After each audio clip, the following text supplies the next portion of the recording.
ए जी सुना तनी हाँ का कहतारू। हिस्सा बखरा लागो हाँ। तो बड़का पापा जी हमनी के कुछ ना दे अच्छा। हाँ हाँ आपन पापा जी तो कुछ बोलबे ना करिले हाँ आ चाचा जी बाहर से आइल बनी हाँ। तो जाके चाचा जी से कहे कि हिस्सा दिवा दी अच्छा एबरी अपन हिस्सा लेइए के छोड़े के बा हाँ। करवाइए के रहे के बा ठीक बा हाँ ठीक बा आज चल तनी चाचा से फैसला कराइए के छोड़। हाँ जल्दी जाई हाँ ठीक बा।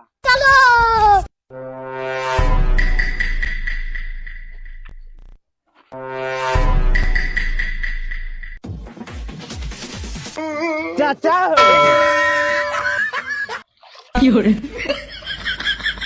का रे का के जोर से ढकला तरे है मुंह फूट गए रे का कहा तरह बोला चाचा का हो बड़का पापा तो सगरी खेत बाड़ी गाय बाछी ले लहल हैं आ हमनी के कुछ नहीं खन देहल अच्छा।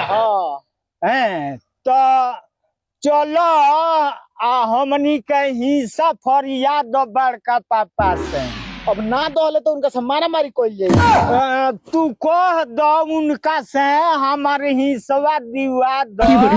हम कहती हाँ आज फैसला हो के रही के लगा फैसला हुई। चलल जाई हाँ अब उनका से कहल जाई हाँ जे हमनी के हिस्सा दो अच्छा हैं तो कहीं आन जे हम ना दे हाँ हैं तब का हुई। तो फैसला हो गई। रे तो ये कौन फैसला है रे ये फैसला हो हाँ पट्टे हुआ चलो चलो हम चलता नहीं। हाँ चल फैसला जो हो के रही। चलो चलो चलो चलो हाँ चल चलो चाचा हो का हो तू कुछ मत बोली हो। चलो हम ना हमारा के बोले दी हो। हाँ ठीक बा तू ही बोला हाँ बोला बड़का पापा का हो। तू बताओ जे गैया बछिया खेत बाड़ी सब तू ले लो। अच्छा। अच्छा हमनी के कुछ ना दहल हाँ हैं तो कम से कम बड़कियो माई के तो हमरा के दे दो। तेरा से खर्चा चल जाई बड़की माई के। हैं तू तो अपने बकलोल बड़ा कमाला उमाला होइले ना तो खर्चा चल जाई तेरा से। हमरा से ना चली तो बाबू हमार नहीं खान। तार बाबू खर्चा चलाई है हाँ ना भगवा बड़ा बहलोल बड़े रहते तो कहीं हिस्सा में मेहरारू बखरा दियल जाला।